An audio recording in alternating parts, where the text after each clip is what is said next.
Run, river, run, run through the hills. Run, river, run to the sea.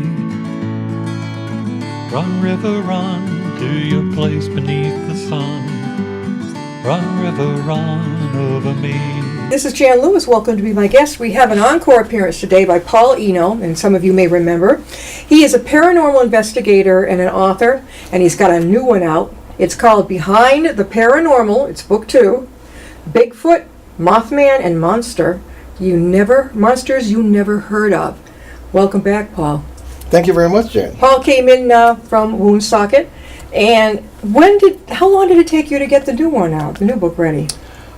We set a record on that one. In Danbury, Connecticut, they somehow fell in love with us, and we're going to be doing our 4th appearance toward the end of October at the Danbury, Connecticut Library. Yeah. So the rather creative and interesting director there said, "Can you do a program for young people on cryptids?" Which of course are odd animals that have not been categorized by science, like Bigfoot and Mothman and all these different things, Loch Ness Monster and all that. Yeah. And, we said, we never thought of it, because children who came to our presentation on Paranormal, Beyond the Paranormal 1, we said, don't you have anything on Bigfoot? And I said, well, no. And oddly enough, I had my own Bigfoot experience last September, which was perfect to begin a book on this. Yeah. And we put it together in 4 months in order to meet the deadline for a June event at the Danbury, Connecticut Library. So we used our own experiences, and we used interviews from our show from some of the best guests on that subject, Richard Freeman and Linda Godfrey, and certainly Nick Redfern and other people. And we put it together in just 4 months. Now, I remember your first one. Now, you are not exactly the same type of paranormal that a lot of us think about. You have the capability to debunk some of it, right? You're the opposite. You were saying kind of a competitive edge here. Well, I don't know if I'd quite put it that way, Jan. Debunking. I think we have enough. Well, one thing that this field ought to do to people is make them humble, and it doesn't. Very odd. Sometimes it does, but there are politics and all nonsense that we see throughout life anyway. But in the beginning, my beginning in this field was 1970 or so, and right from the get-go, it was like, these old theories just don't work. They're not good enough. Ghosts as just spirits of the dead. Why are they driving cars and wearing clothes? There's got to be something else to this. So we developed theories. I developed theories, and then when Ben joined me in 2005... And is his son. That's... Same age as mine, 25. Yeah, I signed and co-author of the last 2 books. Yeah, he looks just like, by the way, Paul, if you can zero in on it, Paul brought a fantastic visual here.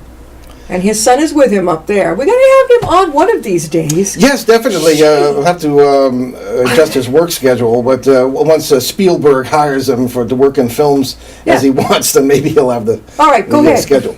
So in any case, so we're not really debunking, because we could be wrong. The old ideas might be right. But we just don't think that that's the case, and so our approach to all paranormal subjects has been based on the idea that we have not some spirit world and some physical world, but many, maybe an infinite number of physical worlds or variations on that, things that could be interpreted as spirit worlds, through the wonderful magic of quantum mechanics and the multiple worlds interpretation, which came about in the 1950s, and there were ideas before that. So just about all theoretical physicists today accept the idea of the multiverse, many, again, perhaps an infinite number of universes side by side that interact, that exchange energy, that can exchange inhabitants, and it's just how they interpret that. Now, it's funny, on our show, we're in our 10th year on the air. Tell people how they can get your show. Sure. It's WOON 1240 in Woonsocket. It's a little station, but we have a huge global audience because we were on CBS for 4.5 years. AM, right? AM, that's right, yep. And when are you on? It's Sunday mornings, Sunday afternoons, noon to 1 p.m. Eastern Time. And we also, if people can listen on various apps, if you go to the website behindtheparanormal.com, it'll tell you how to access the whole thing. And we also have on that website over 720 hours of broadcasts from CBS, WOON, and a couple of special podcasts, and they're all free. Yeah. So we hear sometimes from over-the-road truckers who have it made as far as if they're fans of ours. Yeah. One guy said, I listened to you all the way from Chicago to Los Angeles, and I must have had a headache by the time. But nevertheless, we don't have to agree with me. No. But anyway, there's plenty of access to it. So. Yeah, like Breaker, Paulino's. Well, something like that, yeah. So in any case, that's our theory, and we carry it over to cryptozoology, which is not really our field, but we get drawn into it because early on, and this is one of the things that got me into the idea of multiple worlds, was that we would, if you look beyond a quote-unquote haunted house or a haunted family or haunted area of the woods or whatever, if you look far enough, you're going to find UFOs. Yeah. You're going to find other paranormal phenomena. If you can talk to the neighbors, which isn't always easy, you're going to find that 9 times out of 10, at least some of them have paranormal phenomena going on in their own homes. It's a matter of looking beyond, and when you do, you see that the old ideas just don't cover it as far as that's concerned. You know, the ghost of the guy who died in the garage, you know, is somehow accompanied by UFO phenomena and even Bigfoot, things of this kind. For example, in the Pennsylvania Triangle, as we call it, which we've been investigating, it's a brand new, we investigate cases for 10, 12, 15 years. We don't just swoop in with a bunch of silly equipment and do all this stuff. But in the Pennsylvania area, it started with a woman who read a book by William J. Hall about the Connecticut Triangle, which we've been investigating since '05, with all sorts of phenomena seemingly unrelated that we believe are related because of the processes that are involved. So you had a house with shadow people problems going on, over which there were strange lights at night. We ourselves saw a lot of strange things there since working on it since May of '16. I myself, it could have knocked me sideways, had a Bigfoot sighting of my own, totally unexpected. Where were you? Last September. I was in my truck at the top of a field, and we had gotten some photos of some strange lights in the sky on the previous trip. And the idea was I was looking for strange lights in the sky. You know, what else would I be looking for? And all of a sudden, you want me to go into this? Go for it, yeah. Okay. Well, it was September 16th, 2016. It was a brilliant moonlit night, if anybody has as good a memory as that. And off to my right, the window was closed on my truck, but the window on the driver's side was open, so I'm looking lights. All of a sudden, something catches my eye to the right. And in this brilliant moonlight, and I'd been there for hours, so my eyes were adjusted anyway, I remember these 2 huge legs, brown fur all over up and down, walking up in a field. 2 legs. Just legs. That's what you saw. Oh, no, I saw the whole thing. You saw the whole body. But the first thing that caught my eye was the legs. On your, like well, on your something like. And the head was bowed as it was looking for something in the grass. I'm there. You know, it's funny. We always ask people on the air, how did you feel when you were having this experience? Were you frightened? Were you angered? Fascinated? Fascinated. Sometimes people are annoyed, believe it or not. And very often, more often than not, especially with Bigfoot sightings, depending on what you bring to the experience yourself, people feel very much at peace. I felt at peace and privileged. You know, totally. Sure. So I snapped a picture with the infrared camera through the cold window. Naturally, there's no heat signature. So I went to get out of the truck. My phone rings. People say, gee, Paul, turn off the phone next time. Well, I'm going to do this Bigfoot thing. It was my wife. The closest I ever came to divorce. I said, I'm in the middle of a Bigfoot sighting. She said, what? In the middle of the night in Pennsylvania field, you don't expect a phone call. No. And the ringtone on my phone is the theme from Lord of the Rings. So that goes blasting out over the field. So naturally, whatever it was gone. Sure. But the next day, Shane Searway, and Shane's somebody you should have on your show. Shane is a very good combination of a researcher, feet on the ground, and also a Blackfoot shaman. That's a very good combination. So he wasn't there, but he had his own sighting before this. So the next morning, we went up there, and we took our measuring devices and everything else, and you could see a large path that something with 2 legs had made about 200 feet from where I was sitting. And there's an addendum to this, because after the experience on the night of the 16th, whatever it was gone, and I saw lights up in a tree, but they were ordinary, flashlight, spotlight kind of thing.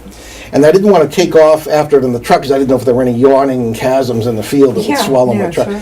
So the next night, we've had 2 neighborhood meetings with usually 20 people or more from the area who come, who've all had experiences, everyone almost, with Bigfoot and strange lights, some with shadow people and ghost phenomena, poltergeist stuff and all that.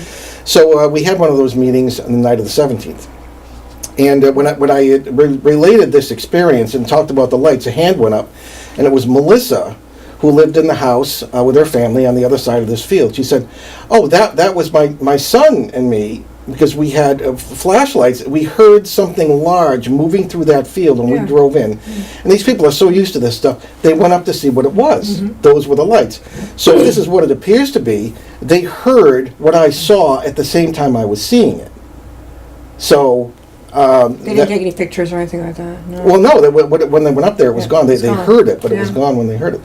But the question arises: where does something this large, come from? Where does it live? That's what. Where does it live? Where's it living? And we're talking about this area in Pennsylvania, which is farm country. You have maybe 8-9 acre woodlots with a lot of open country, farms, things of this kind. Where you'd have to have a population, never mind individuals, to support themselves. So hence the idea that they're coming from and going to parallel realities. There seem to be a number of species, some of whom we know, Ben and I, it's another long story, who are multiversal, so to speak. So are we, really. Yeah. I mean, if this idea of physics is correct, then we are, there are many versions of ourselves in many parallel realities, some of which we have died in, which is why our loved ones there might see us. It really gets wild. Yeah.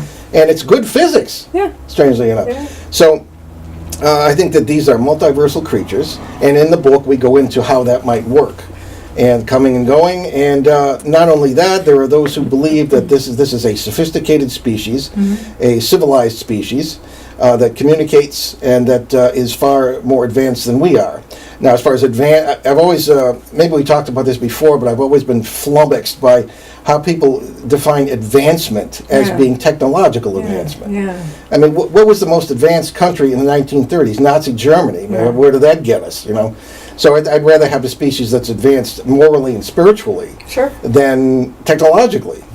So anyway, that's our view, and that's what happened to me anyway. We're talking with Paul Eno, and Ben Eno is his son. He's not here right now, but did Ben do the photography on this? He's taken some pictures. A lot of it's stock photography, but in the photography in the chapters where we had personal experiences and some of the stuff provided by the contributors to the book, they took their own, or I did. So. His latest book is Behind the Paranormal, Book 2. Bigfoot, Mothman, and Monsters You Never Heard Of.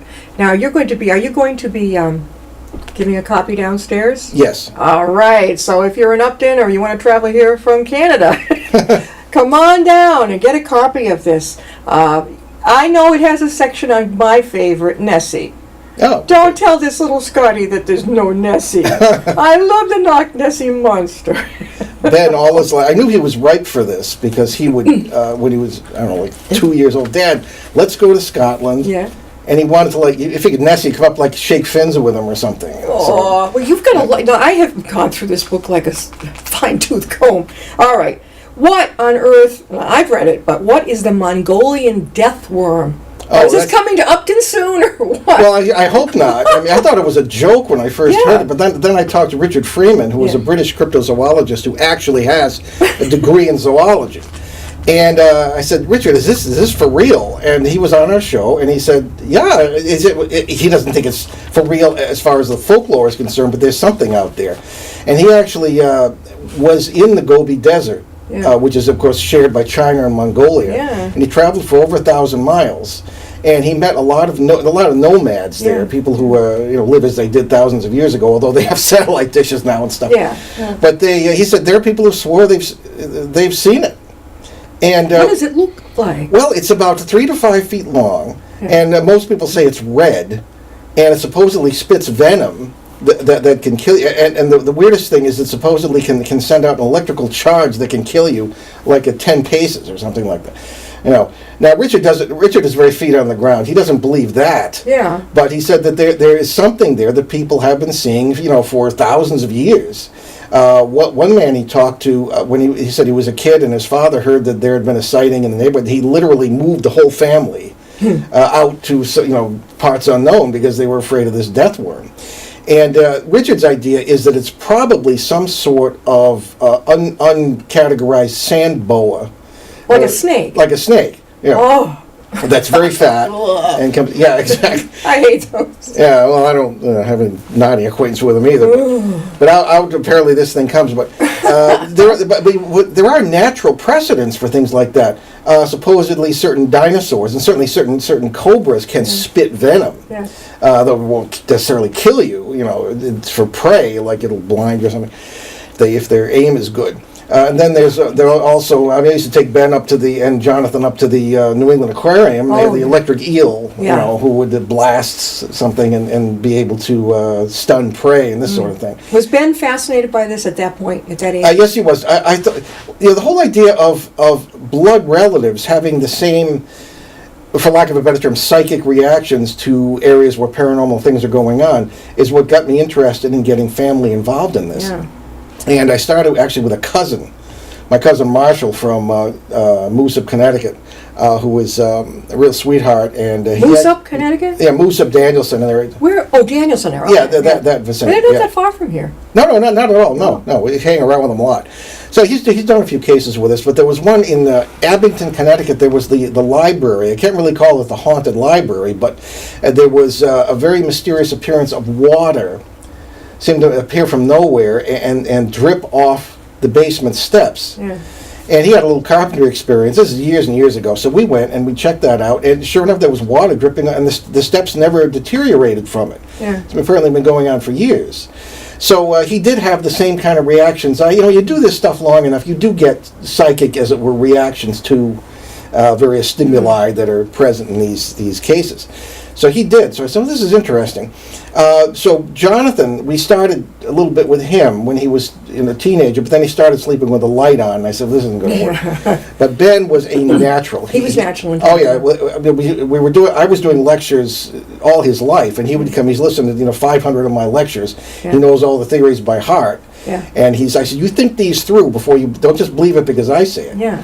And he has done that, and we've been a team since 2005. Well, Ben should meet my Wally, because the two of them, Wally is fascinated by all things science or anything. He'd be open to this type of thing too. They seem like they're on the same thinking beyond, outside the box. Before we forget, Paul, how can people get a hold of your book?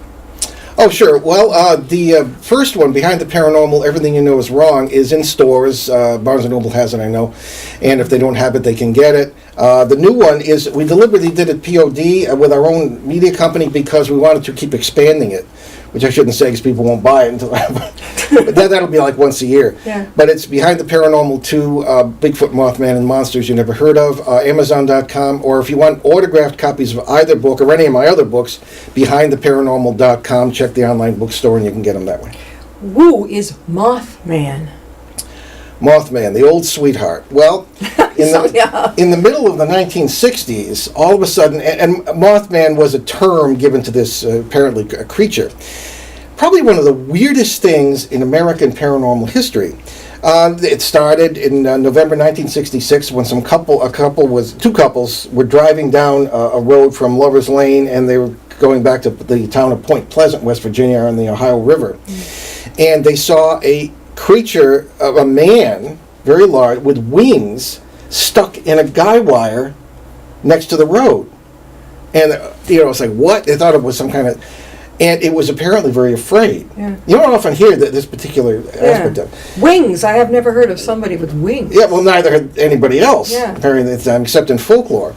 So he got the wings for it. He ran. I think he'd fly, but he ran into an abandoned power plant that had been there during World War II. Yeah. So this is the beginning of the Mothman outbreak in the Ohio Valley. And when was this? What year? 1966 it started. Not that long. Usually they go way back further than that. Well, when we're our age, Dan, yeah, it doesn't seem like that long. Anyway. So it was. There were hundreds of sightings, including by police officers, professional people, doctors, lawyers, all this sort of thing, and people were seeing this all over the town. And not only that, a lot of people don't realize this. There were other paranormal phenomena, as we say, happens in these things. And the media named the thing Mothman. They were thinking of Batman, but no, actually the Batman series, TV series was starting at that time, and they were afraid of a giant lawsuit, so out came Mothman. So the name stuck. And we've talked to eyewitnesses who, we were down there in '03, and we talked to people who were children at the time of these phenomena. They heard footsteps on their roofs. They saw red eyes looking through their windows and this sort of thing. But there were all kinds of UFO sightings at the time. There were ghost phenomena, the poltergeist stuff. And people said that all of a sudden they had heightened psychic abilities. All sorts of things going on. Men in black who did not seem familiar with ordinary customs like shaking hands. They would show up in Air Force uniforms, and veterans would recognize the insignia were in the wrong places. Everything was fishy about this whole thing. And a lot of it was cataloged and recorded by John Keel, a New York journalist. And if you've ever seen the movie The Mothman Prophecies, Richard Gere is essentially the figure who I like Richard Gere. Oh, yeah. Oh, yeah. Most of those of the contradictory gender do like Richard Gere, including my wife. So. Oh, yeah. Yeah. So in any case, he plays essentially the figure that's John Keel, because he's a journalist from Washington, D.C. And so I recommend the film. It's an acquired taste, but I love it. I think it's great. You really like it, and there are things that are accurate in it, as far as like the weird electronic phenomena that occurred. People would get funny screaming sounds coming out of their phones. Out of their phones? Out of their phones, yep. And these are all things that occurred during the Mothman phenomenon. Supposedly, it ended when the Silver Bridge, as it was called, from Ohio to the West Virginia side, collapsed on December 15th, 1967. In the film, it's Christmas Eve, but that's neither here nor there. The film was relatively accurate in the sense of the number of people killed, although they underestimated it by 10. There were 46 people killed. And it really happened? Oh, yeah, it really happened, yeah. And people think Mothman was the precursor of that. Well, I don't really believe that, because there have been many Mothman sightings since then, all over the world, many not associated with disasters of any kind. So, but of course, that gets more press if something awful happens than if you just see the thing standing in a cornfield, as we say.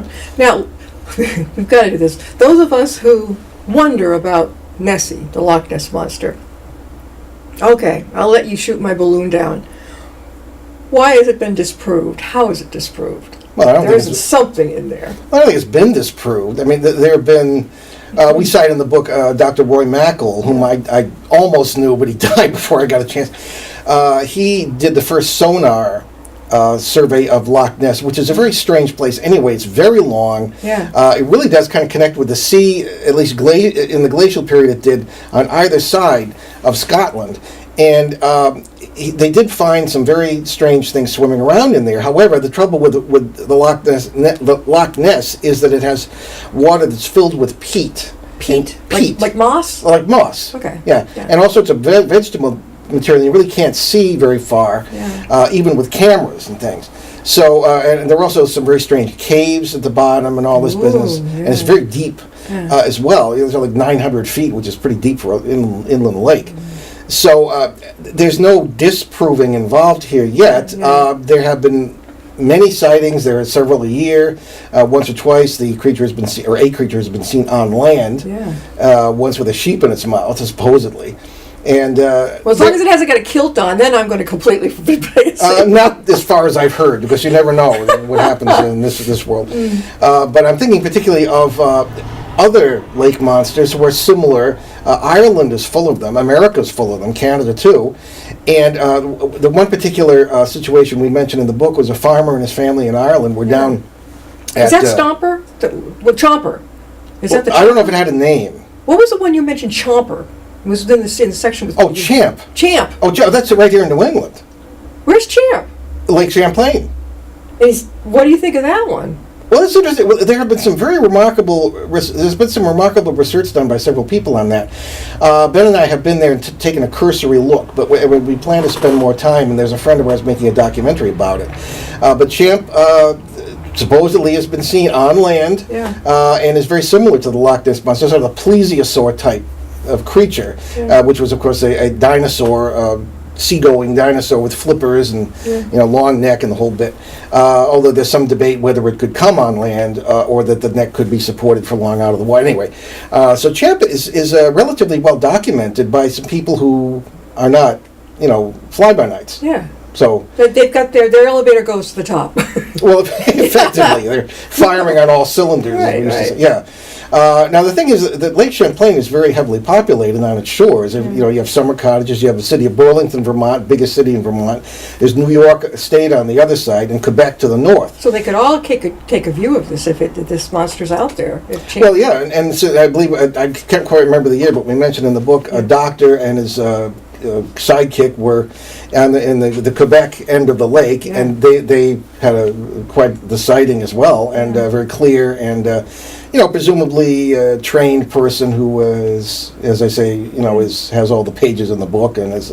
Paul, again, how can people get a hold of your latest book? Well, the latest book, best bet, Amazon.com, simple as that, or BehindTheParanormal.com. Just go to the bookstore and we'll autograph it for you. Now, is there a number 3 coming up?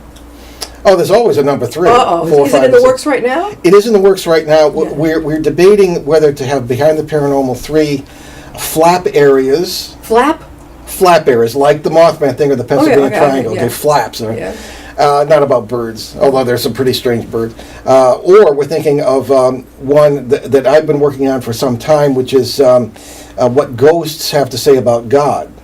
Oh. That's interesting. Yeah. I haven't seen them try that yet on television on Ghost Adventures or Paranormal. Well, don't get me going on the television shows. You're not on television yet, though. No, that we've done 3 pilots with 3 different directors, one of whom is very famous, and Meryl Streep was involved in one of the sizzler reels, and they've all been about the Connecticut case, which involves the military and a lot of strange stuff with the government, and it's been squashed every time. Why? Well, the networks first will come back and tell us we're too intelligent. I said, people are ready for a deeper approach. Yeah. You better rethink that. Yeah. So we'll see what happens. There's always something proposed and going on. There's one thing going on now that I can't tell you about. You probably wouldn't believe it if I told you. Because I might. I don't know if I do. Paul, what was I going to say? Tell them again how they can listen to you on your radio show. Sure. Well, just go to BehindTheParanormal.com. It'll tell you. But we're on WOON 1240. That's out of Northern Rhode Island. We're Upton is in the listening area, and it's noon to 1 on Sundays, and it's as I say, just 1240 on the AM dial. We also recommend the Simple Radio app by Streama. And that will, any device anywhere, even our British audience and Mexican audiences say it works fine. Yeah, so. Be my guest. A lot of people aren't aware of it, but we are on YouTube as well as online, and that's internationally online. We have people. My co-producer, Glenn Fowler, he says he checks all the hundreds of hits. You can tell all the hits. Some of them are from Europe. Yep. I have friends in Ireland who watch. So this gets out there. It's way beyond Upton. Well, we supposedly have 3 million listeners, so you let us know when this is going to air, and we'll put it out. And don't forget you get your DVD. That's another thing I want to tell people. If you are a guest on the show, complimentary, you get a DVD copy of your interview, and you can take it, anywhere. There are no rules. Anywhere you wish. Paul could put it on whatever channel he wants to. He could put it on his website, whatever. That's our intent. Help you get the word out about what you do. Yeah, our shows too. Yeah. When is your book going to be here, do you think? Your next one? Do you have an idea? The next one, perhaps by the end of the year. Okay. All right, you're going to let me know, right? I'll let you know. You better let me know. I will let you know. I think I might pass this one on to my son, who's Paul's basically like we twins the way they were born. Yeah, well, you're in the loop now, Janice. Oh, hey, I'm in the loop. Paul, thanks so much. And don't forget to go downstairs to the Upton Library. If you're in this area or you want to travel over here, there'll be a copy of his book, Behind the Paranormal 2, and it talks about Bigfoot and monsters, Mothman, things that never heard of Mothman. I've heard of Bigfoot, but there's a whole bunch of stuff. He's hard to miss. Were you, before we close, how old were you when you became interested in this? I was 17 officially. You were just a kid, yeah. Yeah, but officially, really, you can trace back to the age of 7 to a very terrible event in my life, and wondering what happened to my father. So. And that propelled you on. Yeah. And does Ben, your son, know about this and how? Oh, yeah. Well, I started when I was studying for the priesthood. Oh, that's right. You were studying. Yeah, and they threw me the heck out because I should have had my nose in other books instead of, you know. Next time, hopefully, we can have Ben on. That He's would be our great. mystery here. Yes, yes. He's a co-author with He'll his make dad. he'll make his entrance. He better make his entrance. Thank you, Ben, so much for being with us. I Okay. mean, Paul. I'm going to call him Ben. They look alike. I'll remember my own name. I'm lucky. We'll see you next time and be my guest.